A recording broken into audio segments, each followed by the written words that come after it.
कीर्तिध्वज के महल के द्वार पर पहुंचने पर उन्होंने अपना परिचय उज्जैनी नगर के एक साधारण नागरिक के रूप में दिया तथा कीर्तिध्वज से मिलने की इच्छा जताई।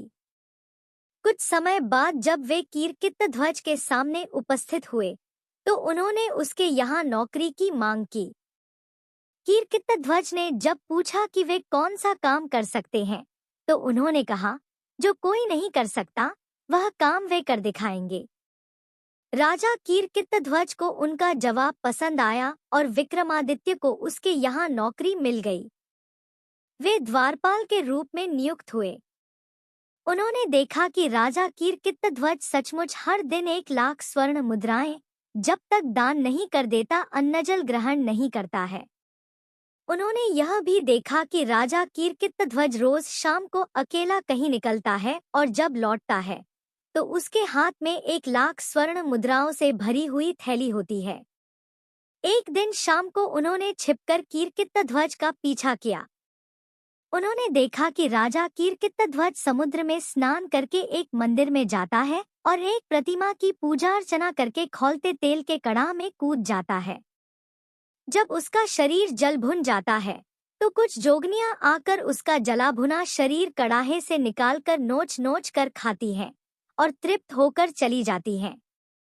जोगनियों के जाने के बाद प्रतिमा की देवी प्रकट होती है और अमृत की बूंदें डालकर कीर्तिध्वज को जीवित करती हैं। अपने हाथों से 1,00,000 स्वर्ण मुद्राएं कीर्तिध्वज की झोली में डाल देती हैं और कीर्तिध्वज खुश होकर महल लौट जाता है।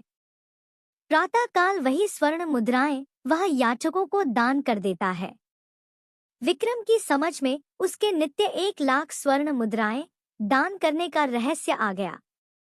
अगले दिन राजा कीर्तिध्वज के स्वर्ण मुद्राएं प्राप्त कर चले जाने के बाद विक्रम ने भी नहा धोकर देवी की पूजा की और तेल के कड़ाहे में कूद गए। जोगनियां जब उनके जले भुने शरीर को नोचकर खाकर चली गई तो देवी ने उनको जीवित किया। जीवित करके जब देवी ने उन्हें स्वर्ण मुद्राएं देनी चाहिए तो उन्होंने यह कहकर मना कर दिया कि देवी की कृपा ही उनके लिए सर्वोपरि है। यह क्रिया उन्होंने 7 बार दोहराई। 7वीं बार देवी ने उनसे बस करने को कहा तथा उनसे कुछ भी मांग लेने को कहा। विक्रम इसी अवसर की ताक में थे। उन्होंने देवी से वह थैली ही मांग ली जिससे स्वर्ण मुद्राएं निकलती थी। ज्यों ही देवी ने वह थैली उन्हें सौंपी, चमत्कार हुआ। मंदिर, प्रतिमा सब कुछ गायब हो गया। अब दूर तक केवल समुद्र तट दिखता था। दूसरे दिन जब कीर्तिध्वज वहां आया तो बहुत निराश हुआ। उसका वर्षों का 1,00,000 स्वर्ण मुद्राएं दान करने का नियम टूट गया। वह अन्नजल त्याग कर अपने कक्ष में असहाय पड़ा रहा। उसका शरीर क्षीण होने लगा। जब उसकी हालत बहुत अधिक बिगड़ने लगी तो विक्रम उसके पास गए और उसकी उदासी का कारण जानना चाहा। उसने विक्रम को जब सब कुछ खुद बताया तो विक्रम ने उसे देवी वाली थैली देते हुए कहा कि रोज रोज कड़ाह में उसे कूदकर प्राण गंवाते देख वे द्रवित हो गए, इसलिए उन्होंने देवी से वह थैली ही सदा के लिए प्राप्त कर ली। वह थैली राजा कीर्तिध्वज को देकर उन्होंने उस वचन की भी रक्षा कर ली जो देकर उन्हें कीर्तिध्वज के दरबार में नौकरी मिली थी। उन्होंने सचमुच वही काम कर दिखाया जो कोई भी नहीं कर सकता है।